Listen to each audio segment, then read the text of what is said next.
You're on now.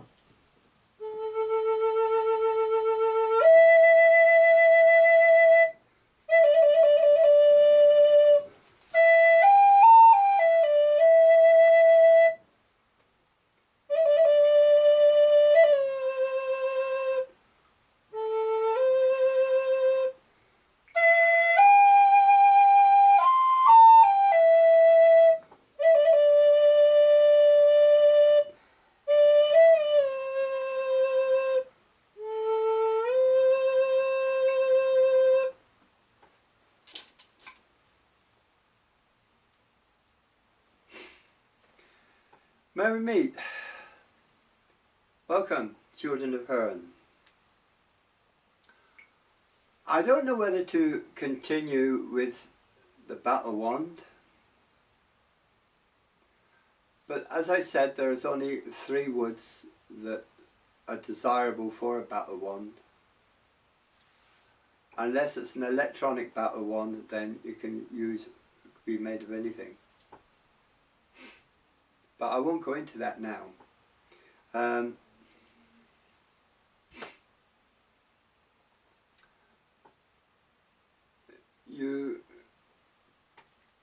was asked with holly, should this be sanded down? Should it be cleaned? Yes, of course it should. Because if you don't clean it, if you don't sand it down, it picks up any vibrations that you don't want on it. So you sand it down and you treat it with oil. Then you can ceremoniously bring it into as a battle wand. Now crystals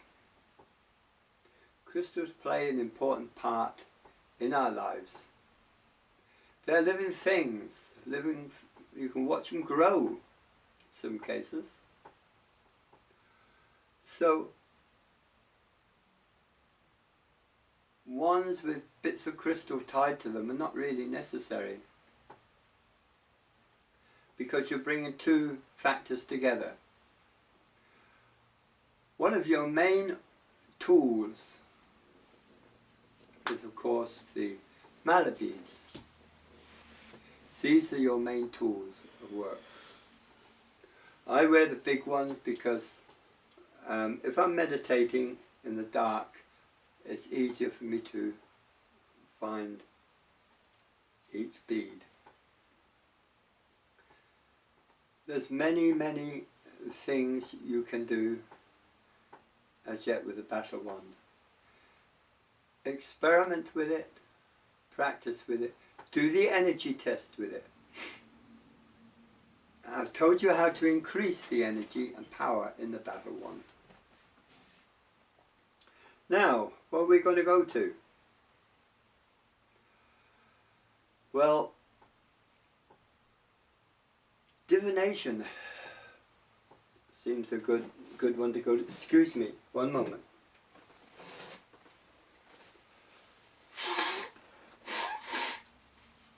So I feel a sneeze coming on. Why divination? Nobody on this earth can read the ultimate future. Because if you're traveling on a direct line in your journey through life, yes, I can. Of course I can. But there's going to come a time when you come to a crossroads and you might divert on that crossroads. That means your whole future changes. But there are some things that cannot be changed, ever. After saying that, we say, well, what is the purpose for divination? The purpose of divination is to read about yourself, to read about others, their characters, their journey, everything about them, their weaknesses and their strengths. It is not so much as telling a future. It's getting the person to know themselves. Many people will go through life with this irritating mask. I think of my teenage years, and you meet the perfect girl and you think you're falling in love with her until that mask drops and you see her for what she really is. And the same thing with men. They have this mask. They want to please everyone. So they put on this facade of like a pseudo identity.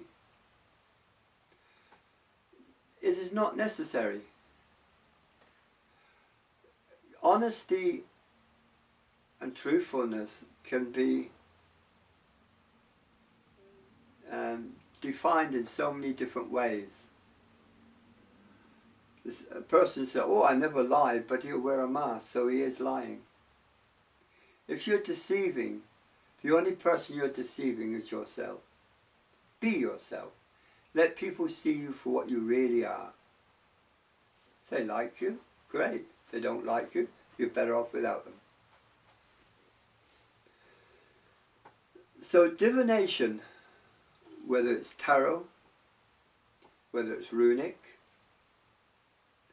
is to help you on that path. Not to tell you some strange future. It's to help you on the path. Even reading teacups. There's so many ways. Do not be sidetracked to think, oh, I can read the future with the crystal. The crystal ball. This is mine. And it was never meant for reading futures or meeting dark strangers. It is a form of communication to spirit to spirit. You often hear me say Namaste. The translation of Namaste means my spirit recognizes your spirit. So the crystal ball allows spirit communication between one person and another. Don't go look for a microphone on it. It allows complete communication. So to use this, make sure you're in very subdued lighting. This is important. And make sure the lighting is behind you, not in front of you. This is one form of divination. And it is very important you realize this. There's so many of these so-called fortune tellers, they're earning a small fortune. And I mean a small fortune. To read fortunes and the future for gullible people. We've actually put this to test, or rather Dark Raven one has. Most of them will take what you say and then they'll change it and feed it back to you in a different way. I think, good God, how did she know that? She knew it because you already told it to her. I mean, they'll see a man with callous hands come in. He's got calluses on his hands, come into a fortune teller. Oh, you work in manual labour. Oh, God, she's good. How did she know that? Your hands. Do not be fooled by these people.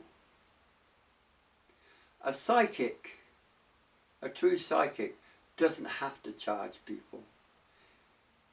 A true psychic will use his ability and his power to help others. Not to give them a lavish lifestyle.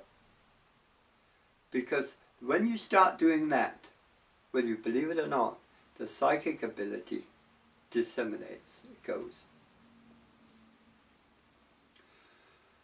Some of you, I know, use tarot cards and use them very well too. Some of you use different methods of divination. I was given a new set of tarot cards which I'm over the moon over.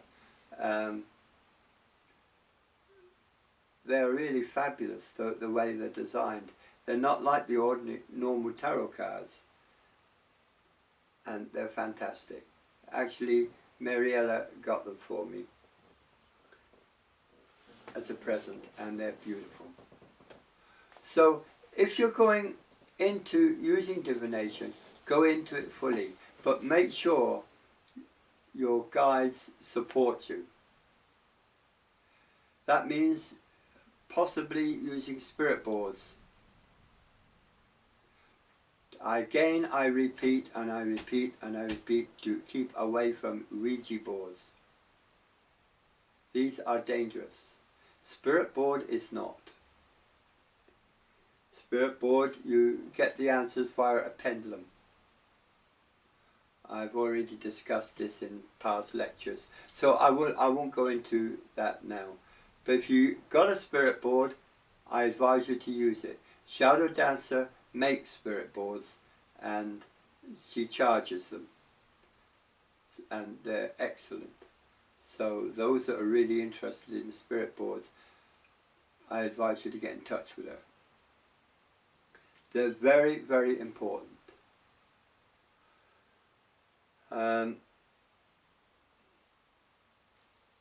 I don't need one, for I can communicate with spirit without spirit board, but some can't, and you'll find this will help. Get used to talking to your guides. You think that just because you can't see them doesn't mean to say they're not there. You can't see the air you breathe either, but it's there, isn't it? You can't see the electricity that powers your television, but it's there. So don't think for 1 minute, oh, I'm talking to myself. You are not talking to yourself, you're talking to your guide. Your guide quite can perceive what you're saying. And if you do it with the right emotion, they'll feel the emotion first. Kuan Yin has been very active indeed, and I thank her each day using the flute. It's my first line of being able to say thank you to Spirit. I do the morning chorus, and I do it at night time. And when I go into meditation, or Spirit's working for me, or any entity working for me, then I thank them using the vibration of the flute. Am I alright, Adrian, or am I over? You have just 40 seconds left. 40 seconds? Yeah. Jesus Christ, he's losing it, isn't he? Okay. Merry we have met, merry we part. Merry we will meet again. Namaste.